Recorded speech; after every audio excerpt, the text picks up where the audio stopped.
Olá, pessoal, que bom, estamos aqui novamente, graças a Deus, e primeiramente agradeço a Deus pela minha vida, pela sua, e também quero agradecer a você pela tua conexão, por você estar aqui novamente conosco no grupo de amigos online, participando do nosso estudo. O nosso estudo, vamos fazer um remember aqui. Nós estamos vendo a cultura da excelência vivendo acima da mediocridade. Esse é o módulo que nós estamos estudando. E nós já estamos no segundo volume, na segunda apostila do curso, e estamos na parte 3. A parte 3 é: o combate à mediocridade exige um feroz espírito de luta. Ok? E a primeira parte foi sobre a cobiça, depois a gente viu a questão do tradicionalismo e hoje nós vamos ver a questão da monotonia. Ok? E esse é o estudo número 11, como remover a monotonia da minha vida. Ok? Esse é o assunto de hoje. Então, vamos lá. Que Deus te abençoe e te dê entendimento acerca daquilo que a gente vai estar tratando aqui, que são coisas espirituais que dizem respeito à minha vida cristã, à vida da igreja. Ok? Monotonia e mediocridade, elas funcionam assim como engrenagens de um sistema e uma retroalimenta a outra. A monotonia reforça a mediocridade reforça a monotonia. E a monotonia tem a ver com tédio, com rotina, com indiferença. E hoje, indiferença se tornou um problema muito comum no seio da igreja. Aquela rotina, aquela coisa que vai acontecendo, mas você não percebe vida, você não percebe vibração, aquela intensidade que o Senhor está procurando na minha vida e na tua. É disso que nós vamos estar tratando. E a questão da monotonia, eu vejo dois aspectos que são importantes. Primeiro, propósito. A minha vida, ela tem que ter sentido, ela tem que ter propósito. É algo que Deus coloca sobre a minha vida e eu tenho que cooperar com o Espírito Santo para que esses propósitos de Deus para mim e através de mim se realizem. Primeira coisa, então, a visão é a visão de Deus para a minha vida, seja pessoal, seja o chamado, o ministério, não importa. Eu tenho que estar antenado, sensível a esse tipo de coisa. Se eu perco a visão, eu vou cair na rotina. E a rotina, ela cansa e ela não é relevante. Ela não causa impacto, ela não deixa um legado. Esse é que é a consequência mais grave disso que nós estamos falando. Mas tem uma outra coisa também, né, da questão da monotonia. A visão, propósito e visão. Toda visão que não está focada em Deus, no Senhor Jesus Cristo, que é o cabeça da igreja, ela vai acabar caindo na rotina religiosa. A visão correta é para o autor e consumador da minha fé. Aquele que agora governa, lidera, direciona, capacita a minha vida, para que eu seja frutífero para a glória de Deus. Então, essas duas coisas têm que estar bem enraizadas, bem antenadas, bem alinhadas no meu coração, para que a minha vida seja uma vida com intensidade, desde as pequenas coisas até as grandes, porque tudo que nós fazemos como para o Senhor, seja pequena, seja grande. E a gente tem uma péssima mania de desvalorizar as pequenas coisas. Por que é uma péssima mania? Porque na vida de cada um de nós, tudo começa pequeno e vai crescendo conforme a resposta, porque o meu trabalho com o Espírito Santo é um trabalho de cooperação, é uma jornada, é uma caminhada, e eu tenho que ser interativo, eu tenho que ser cooperativo. E tudo começa pequeno, e muitas vezes, em função das circunstâncias, eu tenho que cuidar das coisas pequenas também, porque faz parte do trabalho da igreja, da vida de um discípulo de Cristo. Não é só coisa grande, são coisas pequenas que fazem parte do dia a dia da minha vida, da sua e da vida de qualquer igreja. Então a gente tem que, vamos dizer assim, o nosso entendimento tem que se tornar claro, límpido, para a gente enxergar que Deus tem propósito em tudo. Ok? Então, esse tem que ficar bem claro para nós. E o problema da monotonia é que isso leva você para uma situação de conformidade, de desânimo, de indiferença. Aí a sensibilidade espiritual cai. Aí o envolvimento com a grande comissão cai. Aí o testemunho não é relevante, não influencia, você não deixa legado, e aí você compromete o plano de Deus, o plano que Ele tem para a igreja. Nós estamos aqui para servir ao Senhor. E quando a gente tem consciência disso, a gente começa a estabelecer uma vigilância mais intensa, mais cuidadosa sobre tudo o que concerne a nossa vida, tá bom? Naquilo que eu falo, naquilo que eu faço, como eu faço, ok? Tudo eu começo a trabalhar a motivação, o propósito final daquilo que eu estou fazendo. É para a glória de Deus? Então é a cultura da excelência. Você é excelente em tudo, desde as coisas mínimas até as coisas maiores. É um estilo de vida, é algo que está lá dentro de mim. Não é uma pressão que vem de uma liderança, entendeu? De uma estrutura religiosa. Não, a minha comunhão com Deus me leva a esse tipo de comportamento, de atitude, de postura. E isso brota como uma água viva que sai de dentro de mim, porque ela foi plantada lá dentro, através do novo nascimento. Agora a expressão da nova criação é cheia de coisas excelentes, de coisas inesperadas, exuberantes, extraordinárias. Essa é a vida abundante, a vida plena que Jesus conquistou para nós. Mas por falta de atenção, por distração, a gente acaba ficando aquém daquilo que Jesus conquistou para cada um de nós. Chamando a atenção de vocês para essa questão da rotina, da monotonia, da indiferença, da frieza espiritual.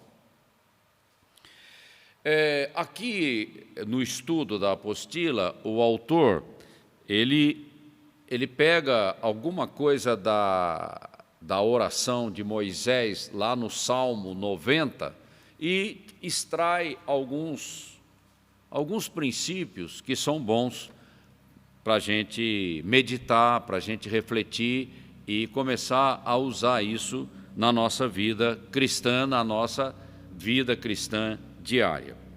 Ok? Então, a gente tem que entender que Moisés, ele teve ciclos na sua vida, ciclos de 40 anos. 40 anos lá no palácio, depois 40 anos lá no deserto, depois 40 anos trabalhando a questão do êxodo.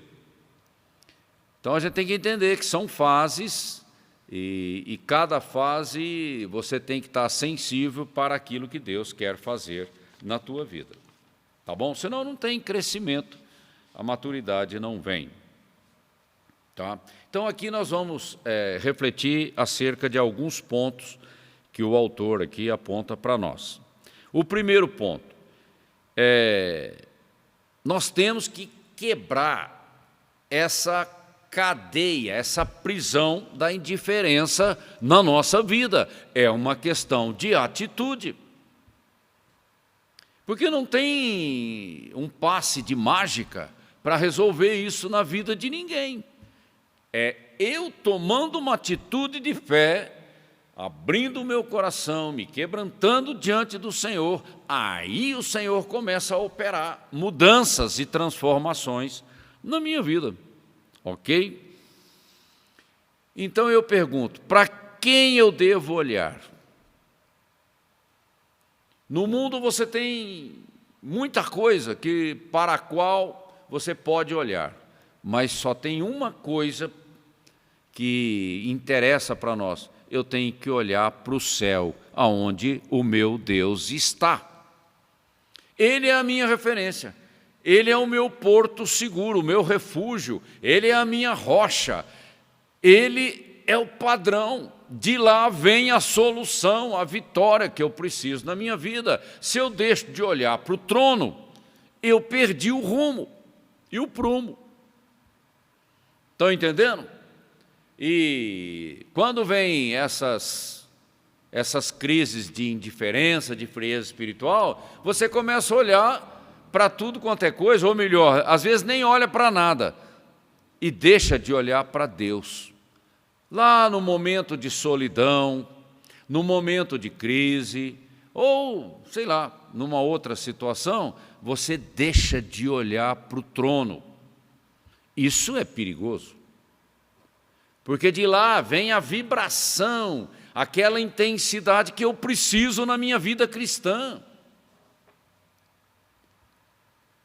Não só como discípulo pessoal, individual de Cristo, mas como aquele que Deus usa, que tem utilidade na casa do Senhor. Então eu tenho que estar olhando para a pessoa certa, o meu Deus, o meu Senhor, o Espírito Santo que fala comigo. Ok? Então, esse olhar me traz segurança para o meu caminhar, tanto nos períodos de bonança, como nos períodos de crise. Tá bom? Você tem que crer que Deus existe, que Ele te ama e que Ele está interessado na tua vida e que você tem que cooperar para que a mão poderosa de Deus faça algo ou coisas tremendas na tua vida. Com essa questão da indiferença, não vai acontecer nada. Você vai afundando em câmera lenta. Mas não é assim. Olha para o lado certo que o socorro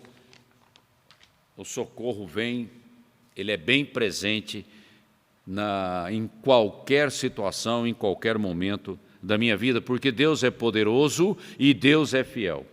Ele é o maior interessado na tua vida.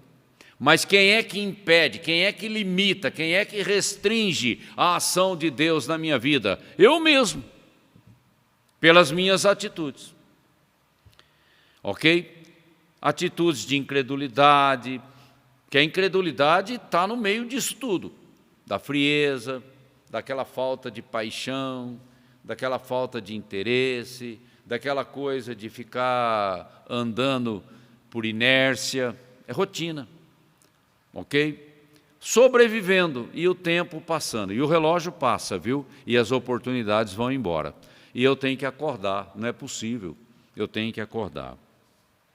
Um segundo ponto que o autor aponta aqui é: eu tenho que ser humilde. A humildade é a porta que eu tenho que... vamos dizer assim, eu vou mudar um pouco.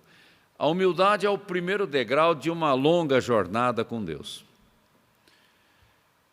Eu tenho que reconhecer que eu sou frágil, eu tenho problemas e eu preciso de ajuda.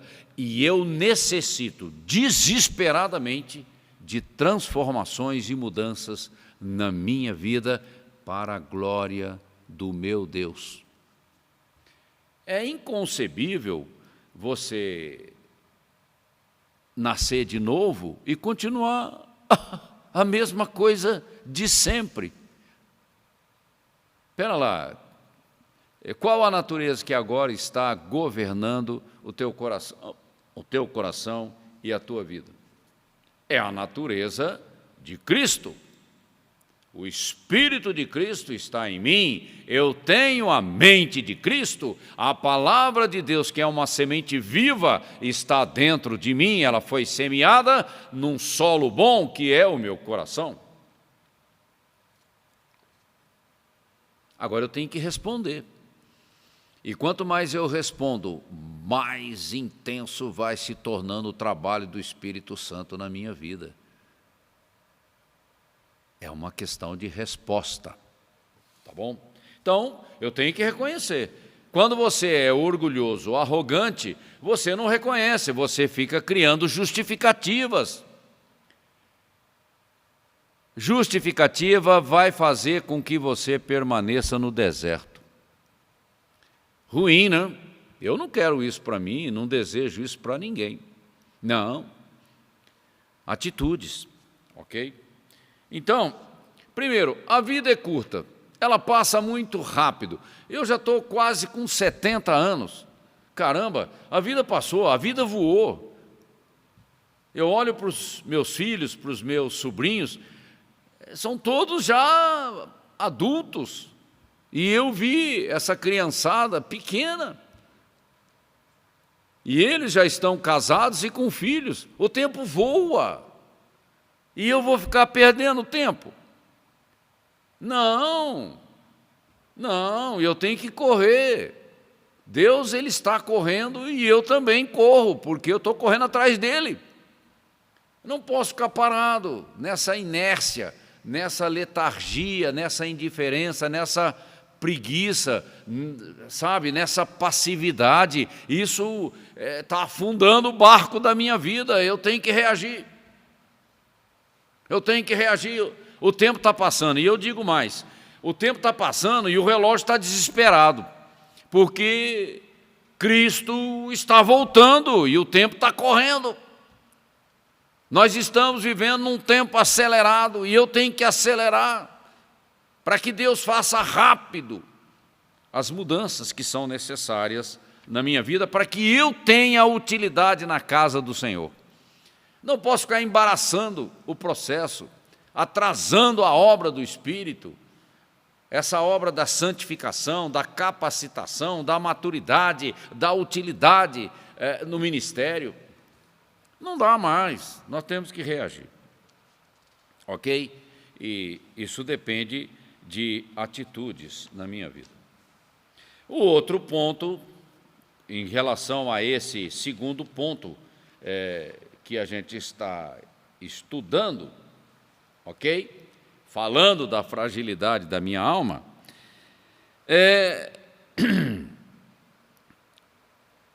olha, eu tenho falado modo stand-by, aquele modo sobrevivência, aquele modo inércia. Deixa rolar e o tempo vai correr. Isso não funciona com Deus.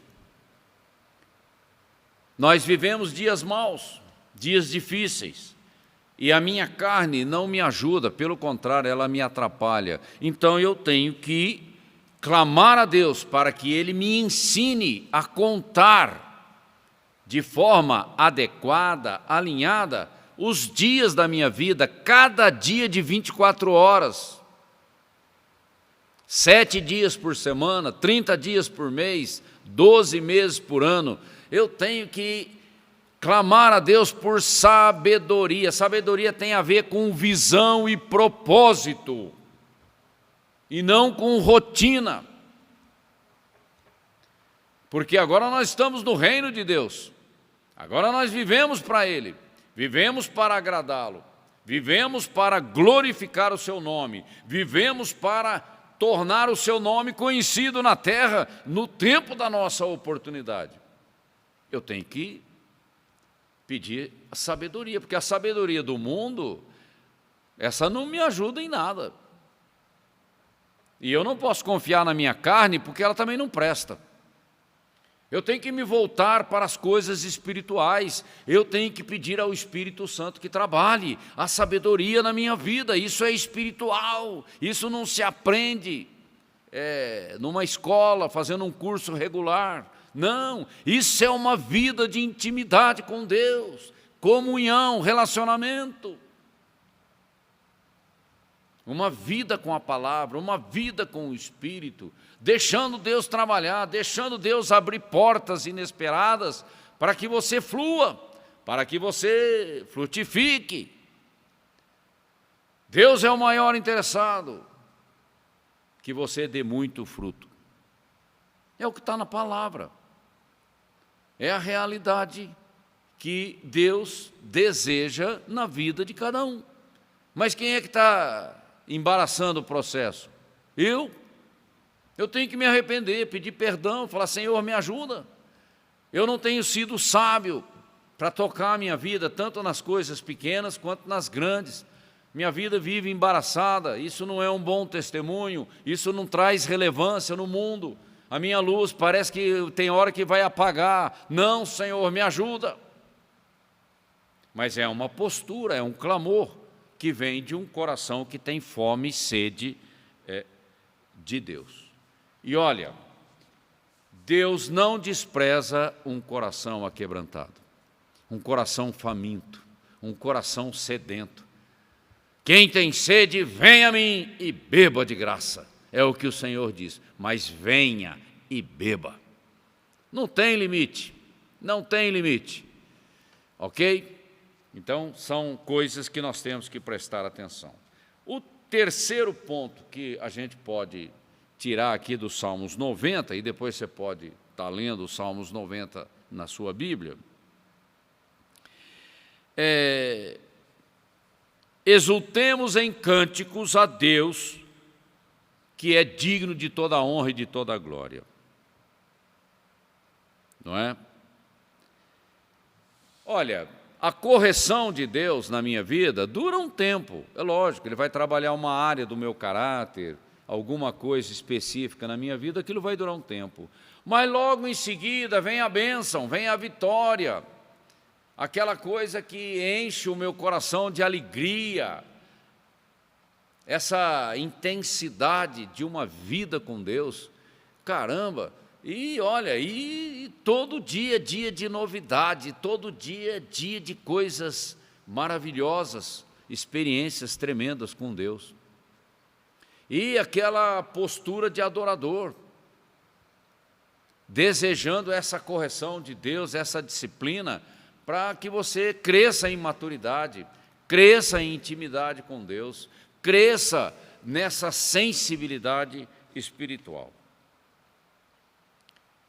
E é interessante que quando a gente tem essa postura, vamos dizer assim, Deus vai confirmando as coisas na nossa vida. Milagre aqui, milagre ali, porta que se abre, uma alma que você ganha, uma pessoa que você discipula. É impressionante entrar nesse mundo do Espírito, porque é Ele que se move em toda a terra. Mas eu tenho que me entregar como vaso nas mãos do Espírito. E deixar o Espírito me levar dentro daqueles propósitos e planos que Deus tem para a minha vida. E nada de ficar com medo, nada de ficar preocupado, porque Deus sabe o que faz. E eu tenho que aprender a confiar nele e a relaxar. Deixa Deus trabalhar, isso é ótimo, porque ele termina aquilo que ele começa. Que Deus é assim.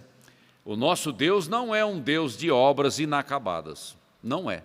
Não deixa nada para trás, meia boca, mais ou menos. Não. A cultura da excelência não é assim. Eu vou me rendendo a Deus e Ele vai completando a obra na minha vida.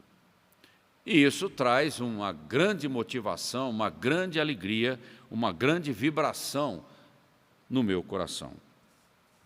E uma outra coisa é que não desista, não saia da posição, permaneça na posição. Faça sol, faça chuva, com crítica, com elogio, não me interessa, eu não saio da posição, eu não saio do chamado que Deus trouxe para a minha vida. É com Ele que eu tenho que resolver as coisas, em primeiro lugar. Aí Ele vai mexer nas circunstâncias, não é? Agora, se eu for atrás de mexer nas circunstâncias e esquecer de me alinhar com Deus, vai dar tudo errado.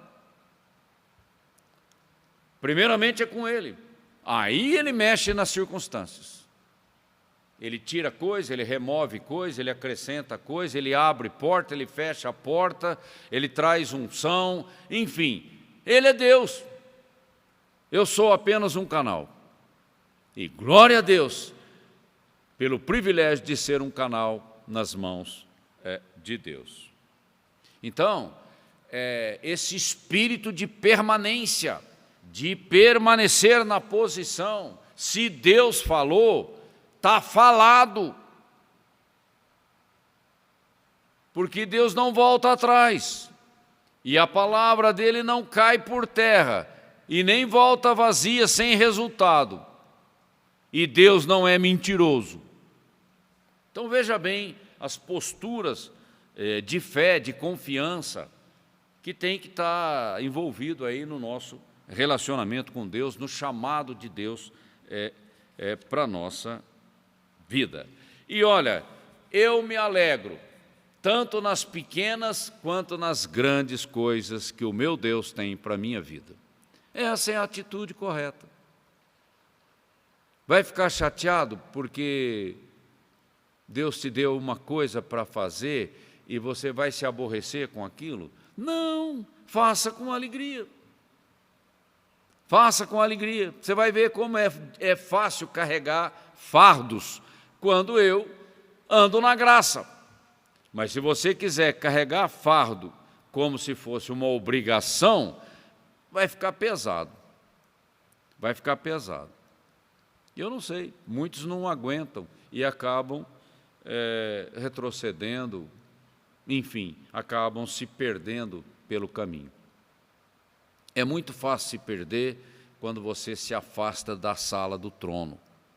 Eu não posso, eu tenho que manter essa conexão de intimidade o tempo todo na minha vida, dependendo da direção de Deus na minha vida. E é Deus quem faz milagres, não sou eu, não é ninguém, nenhuma estrutura religiosa, é o Deus da minha vida é quem opera todas as coisas. E eu gosto muito daquilo que Paulo disse lá em Romanos. Ele faz com que todas as coisas cooperem para o meu bem. Eu, que voluntariamente decidi amar a Deus e segui-lo de coração. Isso é aliança. É o espírito da aliança que eu tenho com o meu Deus, e Ele é fiel, e Ele é poderoso, e Ele é sincero no seu relacionamento comigo. Ok? Medite nessas coisas.